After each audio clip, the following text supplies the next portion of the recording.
энэ Улаанбаатар хотод хүмүүс ажил хөдөлмөр эрхэлдэг, тэрийгээ 7 хоногор төлөвлөдөг гэдгийг ерөөсөй ойлгохгүй байна. Зөвхөн одоо хүүхдэд зөөдөг эцэг эхчдээр үл хамаарна шүү дээ энэ чинь.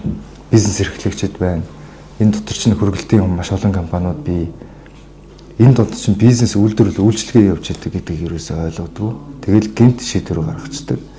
За тэгээд тэр санал асуулгын тухайд бол жишээлбэл 3000 хүн болвол нөгөө 1969 хэсгийн ахлагч нэг бүр 2 хүнээр санал өгүүлэхэд л хэд юм бэ те 4000 хүн байхгүй. Нэг хэсгийн ахлагч 3 хүнээр ороод дэмжчихээ санал өгүүлгээл болоо шүү дээ. Ямар ч асуудал байхгүй. Биелэн бүтэц сүлж ийн юм чинь. Тэгэхээр ийм нэг юм дүр хэсгсэн санал асуулга явуулдаг энэ байдлыг бол болох хэрэгтэй гэж. Тэгээ хоёрдугаард би ер нь энэ нийслэл Улаанбаатар хотын замын төвчрэлтэй холбоотой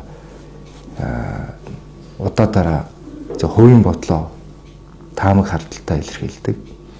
Энийг бол би зохиомжтой төвчрэл үүсгэж ин гэж хардаад их олон жил болж байна. Одоо төсөв бүрдүүлэх үеэр одоо ялангуяа шинэ онд өгөхөд эхлэхээр эсвэл дараа жилийн төсөв бүрдүүлэх үеэр ч гэдэг юм. Эсвэл ямар нэгэн аян зохион байгуулах эсвэл хязгаар тогтоох шаардлага үүссэн үед дандаа огцом гинт хэд хоног огцом юу болов гэмээр төгжиж эхэлдэг.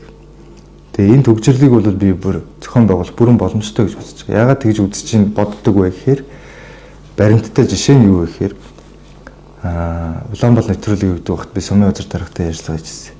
Тэгээ тэр үедээ зөв ярианы ачир болгоод та ажилдаа явахдаа татуулдгүй гэсэн татуулна гэж хариулж ирсэн. Одоо тэр YouTube дээр бичлэн байж л. Жишээлбэл хотын дарга ийм байгаа. Дээр нь одоо төрийн 3 өндөрлөг. Тэгээ ер нь ямар ч сайдарга өдөрт хэдэн ч одоо хаашаа хэнийг ч татуулж байгаа юм билээ. Нэг хүнийг татахад нэг 5 минут урсгалаа, багаар удахад 5 минут урсгалаа гэж бодоход 30-аас 40 минутын төгжрөл талдаа асуудал байхгүй. Машин овоороод 5 минут машин овоороход тэр чинь ингээд секундээр нь хуваа зөв ингийн логиктой бодоход асар их юм байна. Тэгээ энэ дээр шүүмжлэлтэй ханддаг. Тэгээ энэ бол зохиомжтой төгжрөл гэж үздэг. Ер нь замын цагдаа зам дээрээс холдуулаач ээ. Замын цагдаа бол тургуулаа бичээд тэр зогсгосгүй газар зогссон газараа одоо аргачлалаа өөрчлөө тургуул бичдэг те. Яг л нэг юм том метрополитен хотын тээврийн цагдаа нар шиг ингэж ажиллаа хийдэг байгаасаа гэж үздэг. Яг хүний оролцооноос гарахгүй бол хүн оролцож байгаа үед бол хаана л хаана төгжрлөгөөс арилахгүй. Хүмүүс яг энэ тээврийн албаны хотын өдөрлгүүд юу гэдэг вэ гэхээр манай байгаа сүлжээ өөрөө хүн оролцохгүй боломжгүй гэж хэлдэг. Гэтэл давхар хүний оролцоогүй болно. Ухаалаг камер тавина.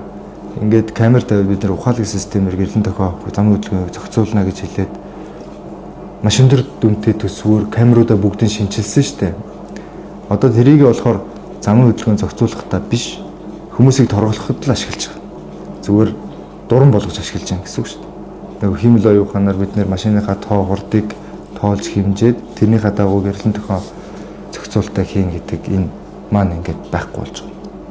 Энийг бол уг нь хийх боломжтой гэж бодож байгаа. Гэхдээ яг босоо удирдлагатай учраас зайлшгүй зам дээр хэдэн дарга нарыг наас цааш нь татгаас үүддэг гэдээ баг шууд хэлчихэд нэг хэлсдэггүй дээ. Яг энээс болоод замын цагдаа нар юу замаас холдож чадахгүй нэг хэлэхэд бол хэлсдэггүй. Нэгт хоёр дахь юм бол торгуулаа бид нэр авч чаддаггүй. Хүмүүс чинь торгуулаа төлдөггүй. Торгуулаа машина зархтаал төлдөг.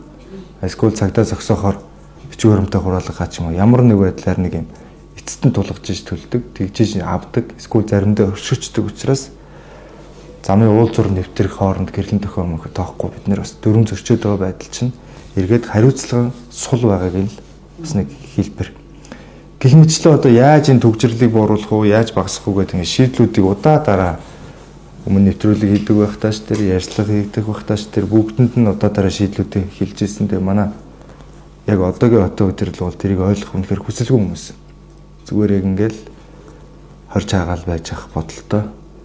Тэгэл асар их эрх мэдэлтэй, асар их төсөвтэй. Тэгээ тэрийг их ажил хийж ин гэж боддог. Нэг ийм хэдэн хүмүүс л иргэдээ сонсдгүй хотын биш. Нэг ийм хүмүүс л одоо удирдах байгаа учраас болохгүй байл та. Ямар ч шийдэл хэлээд. Тийм учраас хот өөрөө ийм эрх мэдэлтэй байгаа үед бол бид нэр шийдлээ хэлээд сум ингээ хийчихээч гэдэг. Тэгээ хотынхан хүлээж авбал хийн. Тэрнээс биш одоо их хурлын гишүүд нь бүгдээрээ хотын өмнөөс шийдвэр гаргаад хотын ажил руу улаан цам ороод авах бас бүрэн боломжгүй. Гэхдээ хотод сонгогдсон гишүүний хувьд шүүмжлэгтээ бас давхар шийдлээ хэлдэг байх нь зөв. Тэгээ шийдлүүдийг бол зандаа хэлдэг.